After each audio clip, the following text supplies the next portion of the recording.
Oh, sorry. Cut it.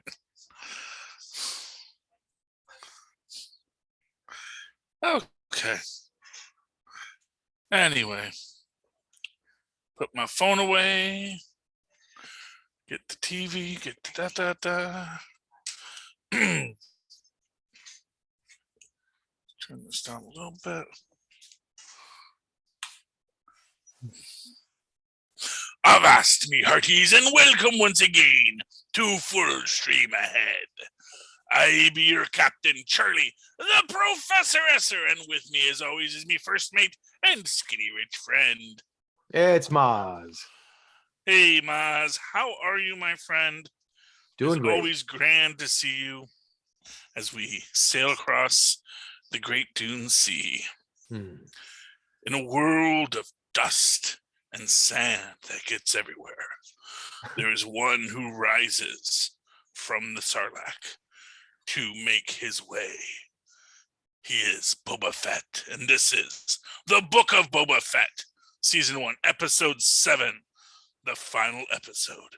Boba Fett and Fennec Shand face an escalating conflict. Our writers this week, our director this week is Robert Rodriguez himself, the king of the cowboys. Jon Favreau gets our created by, George Lucas based on Star Wars by, and Noah Clore, hardest working staff writer in show business this week. All right, Mozz. This is a lot. This is a lot, and this is exciting and fun. And as I recall, this opens up with our good friend. What's her name? Amy Sedaris, the mechanic. Yeah, the mechanic. I just call her the mechanic. I can never remember her name. Yeah, but that just makes me think of the great Charles Bronson film. Yes, did you ever see that? Where he's like the most elite assassin, and he trains, and it's basically like being the most elite assassin. Then you train your next your replacement, your replacement kind of thing, and it's it is really awesome. But anyway, yeah. So we open up with an X-wing showing up, and I just love her performance in that, where she's just and I just applied for my new Federation, my new Republic license. Right as you got here. Perfect timing, But she goes there, and it's a little Grogu. Oh, they're letting you fly now? Yes, I know the astromech. The astro, that was R2 getting very excited. He's like, hey, you know who actually flies these things, right? Which is a great little dig at piloting abilities in this universe, and kind of canonizes the idea that it's not Han Solo who flies the Millennium Falcon. It's the Millennium Falcon that flies the Millennium Falcon, because they uploaded the astromech into the system. And so now that's just a ship that flies itself. I mean, like most modern planes, really, right? Why would they be? Well, much more so. It's like, although they've never showed it have independent will to say, get up and fly. It's not like it's Trigger the Horse. Although, right. Who knows? In future films, they may do that. It's more the mitigating risk, the evasive maneuvers that are probably hard coded. Yeah. Well, you saw Solo, the Star Wars story, right? I did not, actually. Oh, okay. So that's a big plot line. That's a big plot point. Is in it, when Lando has the Millennium Falcon, he has a droid that's the pilot. And that droid is the best pilot, is effectively the best pilot in the grid.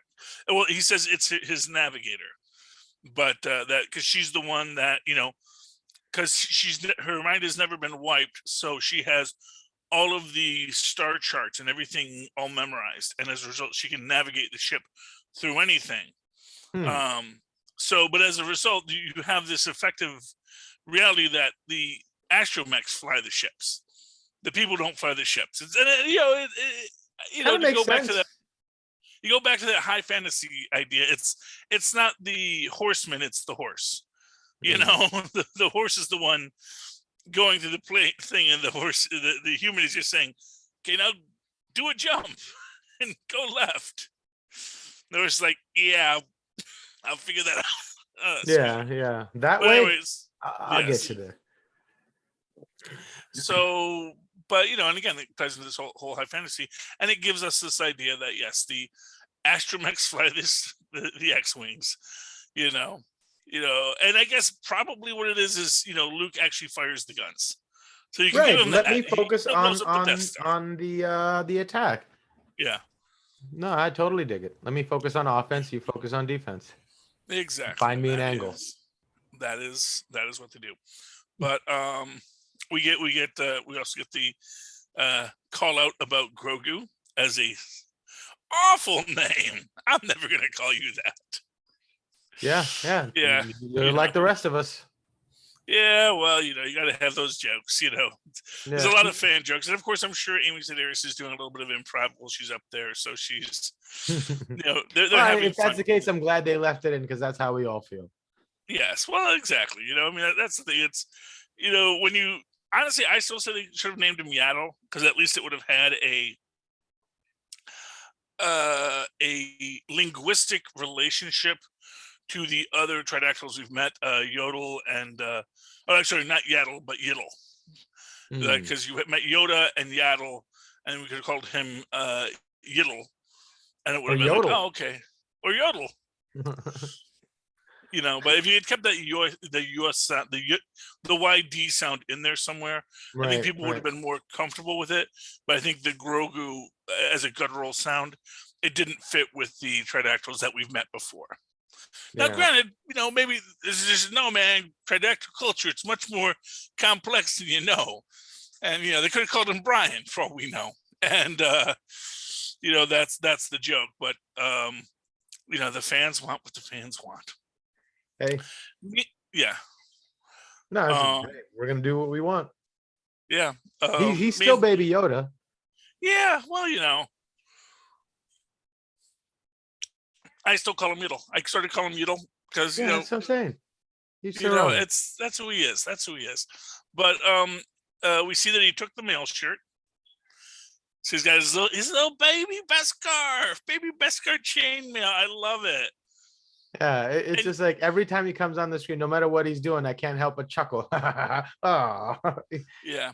Well, it's an interesting idea with this because, when Luke tells Grogu, a short time for you is a long time for everyone else, he's not lying.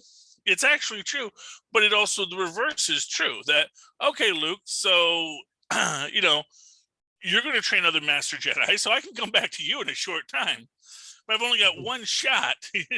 You're going to start the school. You're going to do this whether I'm here or I'm not. Right. Or there'll be someone else to teach me, because probably he's not going to be around either. But if he waits out the lifetime of the Mandalorian, he's probably also waiting out the lifetime of Luke. But hey, I believe in you. You're going to set up a good school. I'll be back in a couple of years. You might not be, but I'm sure your legacy will live on, and I will be able to benefit from that at that point.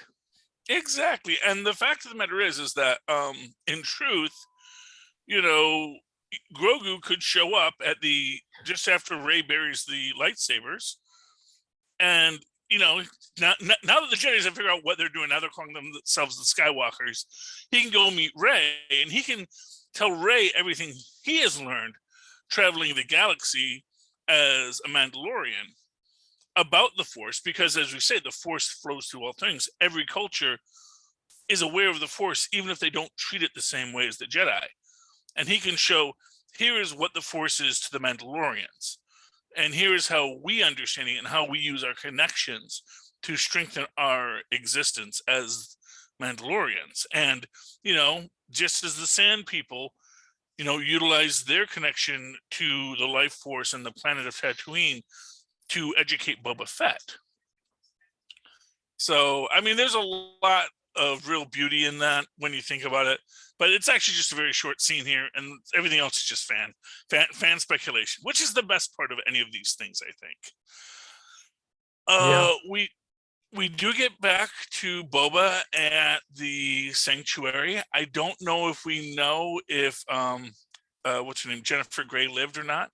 I doubt that. I gotta hope. She's a good actress. Yeah. She was a great character. You want her to have been in the back because the droid was taking it to the front at the time, and I don't know how resilient Twi'leks are, but we do get, but we have Boba and Jin Darren, and they're in the place, and Boba says we should go back to the palace because it's more fortified. And his mod gang says, no, it's not a good plan because, you can go and hide in the palace, but these people need to know we're fighting for them. That if we're going to get this town on our side, which is actually a pretty solid truth, that if you just go and run and hide and defend your position, you don't have a position. Right. If we're going to take on the Pikes, it has to be in the streets so that people see us fighting for them against the Pikes. Well, you can't leave them to be unattended or undefended. That's your job, right? Well, yeah. Like the whole enterprise is about protecting the town, and the town is the people. Without the people, there's no, business to be done. There's no anything to be transacted. So the town is the people, and if that's what you're here to do, this is where you do it. Exactly.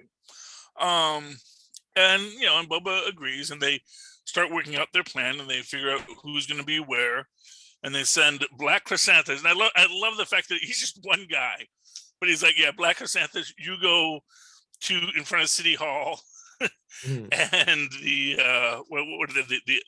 Aqualush. Watch out for the Pikes. I forget who he has to deal with, and because they have, okay, here's who's here and here's who's there, right? And of course, all the groups start coming after them because the three houses have decided they're not going to remain neutral anymore. They figure Boba got hit, and we should show our loyalty to the Pikes because we can't let them think we just let Boba run. Especially run if you think that's going to be the winning side. Exactly. And it says as much when he tells them that the group's sided against him. He goes, it makes sense.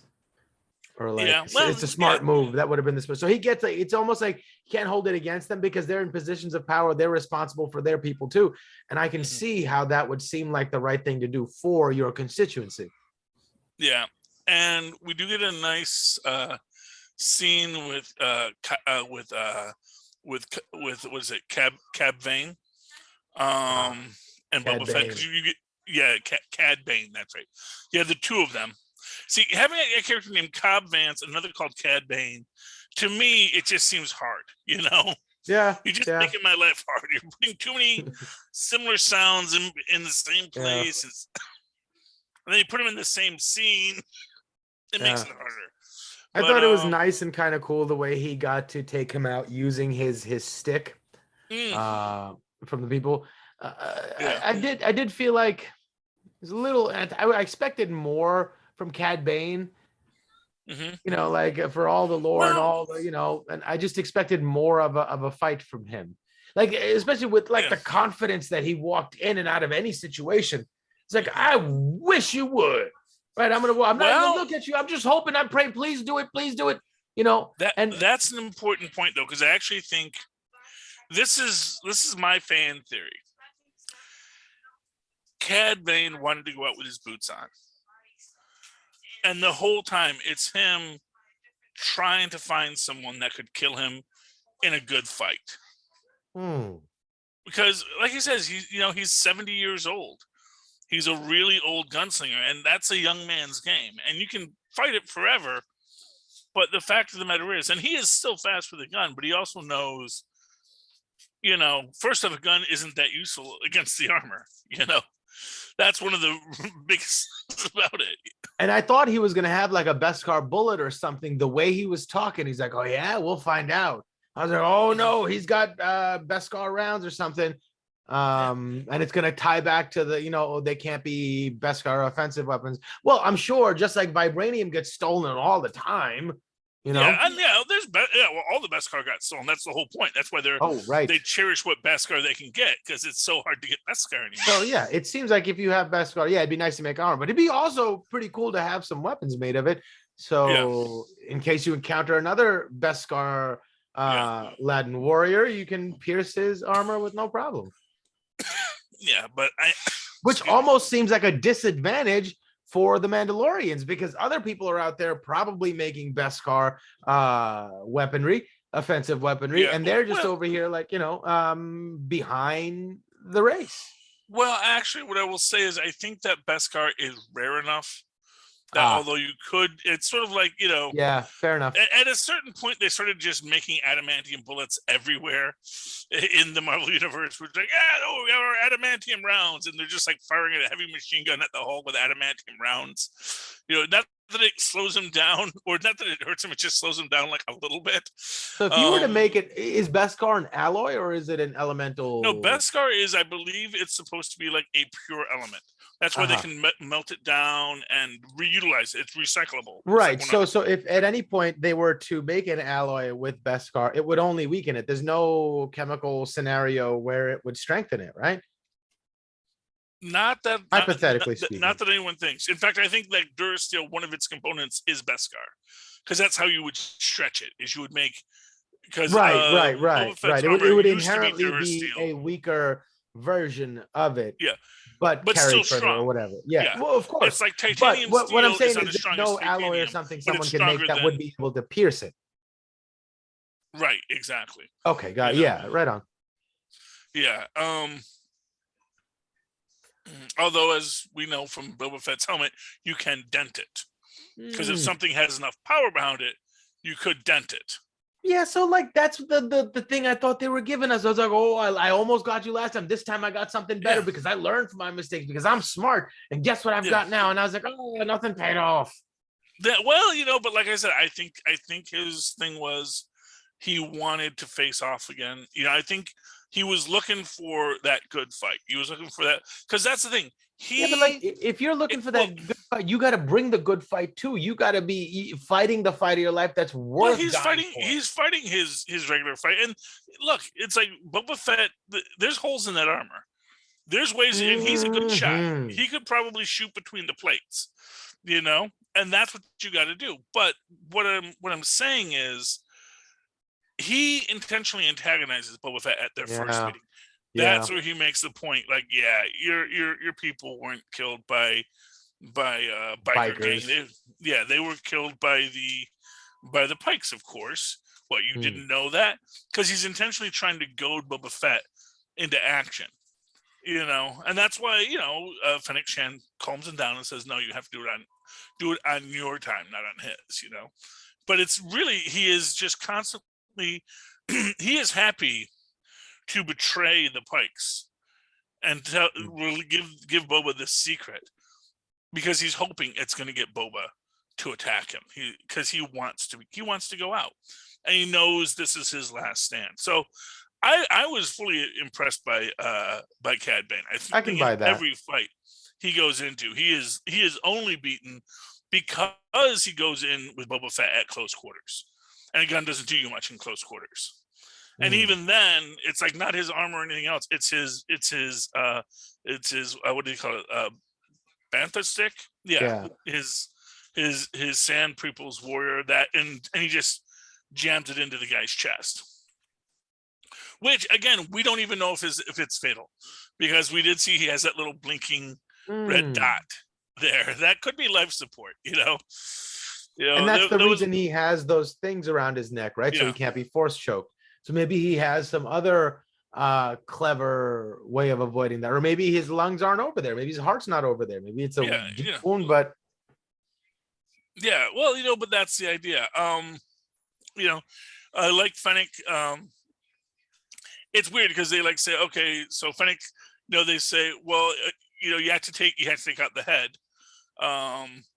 And are they still in the desert assessor's office? Yeah, and so they and I love my favorite part about that whole thing was that they had somebody on an adult bike that can go adult speeds. Yes. So we got to see that. I was like, oh, okay. So they know the difference between slow and fast. Yeah. No, like I said, the teenagers, first off, you think they could afford a speeder bike? Like I said, it'd have been much cooler if they did. It would have been cooler if they, but those are that's all I'm saying. By. Even Luke Skywalker was just basically driving the family station wagon. Yeah, no. There's really certain points where you need to like amp up the realism and whatnot, and there's certain points where you just want it to look cool. That was to me. That was one of those things. I just wanted it to look cool. I didn't need it to make sense. Yeah, well, but I guess the counter argument is that the mod bikers, it looked cool and it made sense because it was these kids that weren't working. And what little they had, they put into these, these little dinky, scooters. But that's what they could afford, and that's all they needed for what the work they were doing. And and if they were going to have it, they were going to make them be the best that there ever was. Well, that's one theory. Anyway, but so she goes to kill the Pikes, and that's when we get. What are those things called? The big robots that they dropped in the town. I believe they're called Scorpionoids. Tristan, what were the big battle droids they drop in the final scene of Book of Boba Fett? Those Scorpion X. Scorpion X droids, yeah. Yeah, they're the more advanced version of the original droids that came after Qui-Gon and Obi-Wan. Right. Yeah, they lost the speed advantage that the old models had, but they had the stronger force fields, and that's which is that was the thing. So, what percentage of the Pikes invasion force do you think that represented? Do you think that was like, how like in Voltron, they try to fight him individually. Okay, that's not working. Let's form together. Power Rangers, they all fight him like in their human form. Like, all right, fine, that's not working. Zord time. Then they try to, okay, fine, that's not working. Let's get together, make a giant, whatever. So like, was that like their last, was that representing the full force of what the Pikes brought to Tatooine? Yeah, I think this was what they brought to Tatooine. This is what they thought this is going to be enough to it. Because it makes sense. They didn't expect a Rancor or a Mandalorian, a real one. Yeah, yeah. They thought, and man, I'm sorry, not know why I'm coughing so much today. But they obviously thought they were going to be going in for a nice, easy job. Mm-hmm. They're going to go in. They're going to knock over, this local daimyo. As you do, and you're going to set yourself up and going to make everybody think twice before you decide you're the new daimyo, and at first they thought they could handle it, and then it turned out they couldn't, as suddenly this guy starts muscling in on their territory, and then they have to bring in the heavy guns, And in truth, I think that was the whole thing with the Hutts. The first scene is that once Boba took over the seats, the other two Hutts said, "Well, I guess we can go take it back too," because for what it's worth, they are Hutts, and they figure they can take out one Boba Fett. Two Hutts against one Boba Fett when they've got a Black Chrysanthus and a Rancor just in their back pocket. It's something they can do, and they tried and it failed, and they said, "Yeah, you know what." And again, it's not worth the effort. Now, the question is will the Pikes come back? And the question is, what is the value of what is the value of Tatooine to the Pikes? And are they going to be able to deal with the New Republic marshals coming in? Now, is that the only place, Tatooine, is that the only place that spices is found? Well, we don't know if the spice is found there or if it's just a trafficking route. It Ah. seems because like when they say, "Oh, spice is mined on Kessel," but just because Oh, spice is mined okay. on Kessel doesn't mean it can't be mined elsewhere. And it's also possible, and this is what I always, it's also possible that there's something similar to spice on Tatooine that's not spice, but you can essentially step on that quality Kessel spice, and you mix it in with that Tatooine spice, and maybe you even get a little spice crack out of the deal. So it's like, yeah, we mix the Tatooine and the Kessel, and we get this new stuff, and that's a new kind of spice. That was oregano. This is rosemary, and so that's Spice rock. that's 7 herbs and spices, man. Um, uh, but And I was surprised that when the villagers showed up, that Cobb Vanth was not with them. Like Cobb Vanth is the type of guy, even if he was injured, even if he was missing an arm, he would not miss this opportunity. So the fact that he wasn't there, and I mean, they didn't explicitly say that he's dead. They just avoided the answering of the question. But well, they did say he shot. Well, no, they did. They said he's dead. We didn't say he's dead. He said he shot him or he took him out. He used some phrase, but as we saw, that's right. But I just can't believe that they made such a point to show you that he got shot in the shoulder. Why would they kill him with a shot to the shoulder?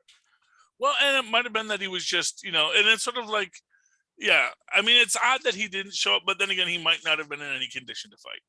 So right. Might have been, well, I guess. Well, that's the thing. It's like you don't want a person who is not in a condition to fight. If you don't want that person, not everyone is a Wookiee with a healing factor, where one scene his like foot is bent back in half, and the next one he's fine.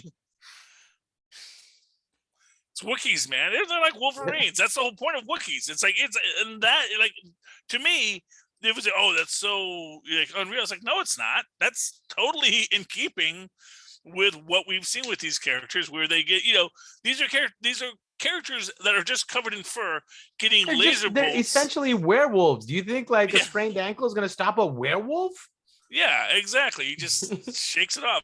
And I think there's even that scene where like Boba says, "I owe you a good long soak in my back to tank," and I kind of feel like back when it's like who you think needs a back to tank, man? This I'm gonna shake this off in 2 minutes, man. You watch. Yeah. But and you get the do because it's just that idea that when they are dogpiling on Black Chrysanthus, when we get that whole "oh no, we're all losing," and the only ones that you really felt bad were of course the pig guards, because they went off that cliff. We didn't see them back. I was again. like, whoa. Really? Those guys, we didn't see them back. So I mean, that was a mighty fall. That was. And I guess that was their way of saying, hey, anyone can die. Because we know who the pig guards are. We've been seeing the pig guards for years. So it would be a shock if the pig guards didn't, at least if one of them didn't make it back, But they just, both of them, get rid of them. I mean, it'd have to be some miraculous circumstances that avoid death from that, a fall from that, height. Yeah, no, exactly. And I think that was their way. And I think that was I think that's how they really upped the stakes for us, because when that happens and then Black Chrysanthus is getting the dog pile and you start thinking, oh, wow, a lot of these people could die. Boba could die, because you realize, what? Does Tamir Morrison want to do season 2? Or, is that even practical for the character? What are they going to do next? And that's the question. And that's what we were supposed to be asking as it goes through this. What did you think about the scenes with the attaché? He's one of my favorite characters ever. Yeah, he's such a great character, and the guy playing him is so good. So good. That scene where he has to walk out and like he's so full of himself. And he's like, I solved the whole problem. I'm gonna get so much gold. You could see like the self-satisfaction as he walks out. And he's like, oh, and I've started feeling bad for him. I was like, this poor guy. He's just trying to be, a go-between, a fixer. He's just trying to, and then this poor guy is getting run underneath. So I started to feel bad for him in that moment. Yeah, but he made it through. He made it through. He did. Yes, he did. And I also just loved I love the you can see there's so much to him where it's like, you may not know this, but I was educated on Coruscant. It's not that makes you any better, and it's an interesting thing because really, this is an interesting thing apparently about Twi'leks is that they do normally have a very heavy accent. Most Twilight, and they're kind of they're a very different. They're not you, although we've seen a lot of. Yes, fine. Okay, you have a mother you can ask too, who isn't doing a podcast right now.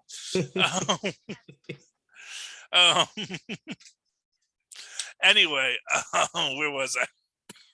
But no, so there's a whole thing in there, and the fact that he says his parents were by no means wealthy. I get the feeling he was a kid who was a hard scrabble guy, got himself to Coruscant, got educated, learned about diplomacy and things like that, takes his, takes his assignment, in Tatooine, and it's like, and he gets a good gig. He's attaché to the mayor of a pretty important town where a lot of occasionally he has to pull out of his back pocket his groveling skills. Oh, I'm very good at it, and I don't mind doing it at all. I'll save you all the shame. I'll go out and grovel for you. Yeah, well, and to be fair, that's a skill. That is something you want in this business. So he has it. He does it. He does a good job at it. So I like that, and I just like it. And you realize how much he probably gets, because it's an unfortunate reality of the Twi'leks is that we mostly see them in major domo roles or in servile positions. They're servitors, butlers and dancing girls, and and we see even the Twi'leks men. Can I polish your helmet, sir? And there's this clear thing that the Twi'leks as a people probably are kind of put upon by all the humanoids, and all of them, like even the the ones that look human, it's like they look too human to the ones that are have more animalistic qualities, but they look too animalistic for humans. So everyone is down on the Twi'leks, and so when he says, "Oh, tailhead," a lovely sobriquet of which I never tire hearing, and you can just imagine, like, oh wow, I bet you that is super offensive when you call them that, and it's like, Tails. But here he has to say, "Oh, delightful, sir, thank you," She said nice head tails, yes. So that was different.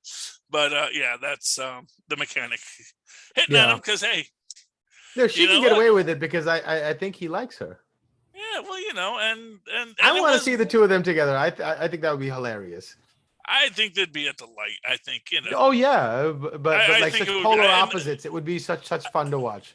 I believe they both know each other from Upright Citizens Brigade. I'm not 100% certain of that, but I believe that was what I had heard, that they're actually both people that came through Upright Citizens Brigade, and that they have training together. So that's good. And I love the fact that they do pull from these improv groups to inject this humor into stories. It makes for really well watchable programs. There is, they're pinned down the need reinforcements. And I just loved the idea that Boba Fett says, I think I know where I can get reinforcements.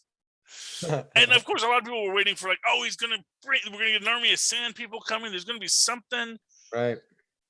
Part of me was thinking he was going to call the marshals, because the marshals need to keep order. And the fact that the marshals don't like the spice trade either. And he's saying, I'm trying to get rid of the spice trade. I'm going legit as a daimyo. I'm going to take my 10%. Don't get me wrong, but we're not going to be moving the spice anymore. And there were lots of things I was thinking. I was not expecting him to come out with the Rancor, but I did enjoy the Rancor. I don't know how I didn't see that coming. Well, because I guess it's Chekhov's Rancor is what it is. It's you're gonna show a Rancor. You need to, if you're showing it Rancor in the first movie, you gotta have it pay off by the otherwise don't put the Rancor there. Although I do think the Rancor actually had served its purpose before that, because we really never saw an offensive use of a Rancor prior to that. So I think that was a different choice there. And we see him riding the Rancor, and he's good at it. You got to give him that. He's good. Somehow he's really good at riding Rancors. Well, they have a special bond. He knows who's up there. Yeah. And again, it shows that idea that it's not the rider, it's the horse. It's the Rancor knows what it's doing. When he says, Rancor, hit that thing, the Rancor is the one that's actually making the choice. Right. He's not like controlling it. It's, he is just sort of guiding it, and the thing knows what to do because they have the bond, which is awesome, of course. And I love that you saw like how it's still a baby, right?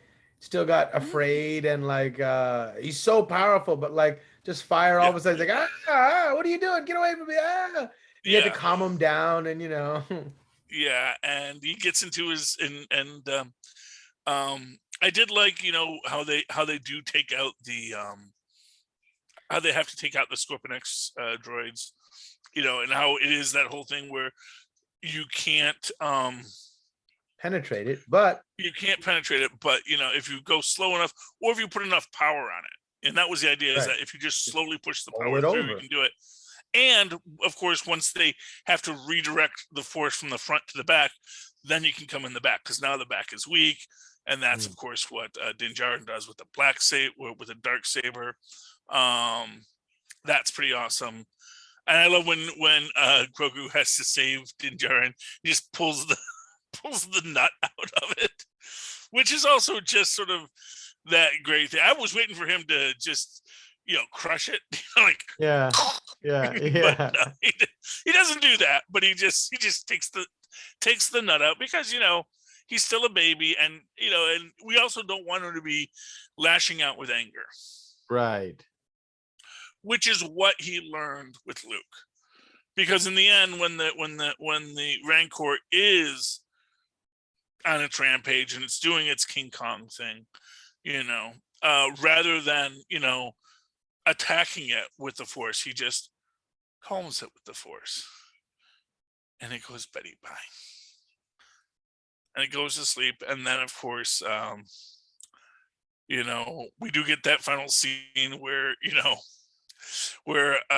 the cavalry, Fennec Shand, or Fennec Shand, basically takes out the entire Pike Syndicate and the mayor, and just completely decimates the whole thing.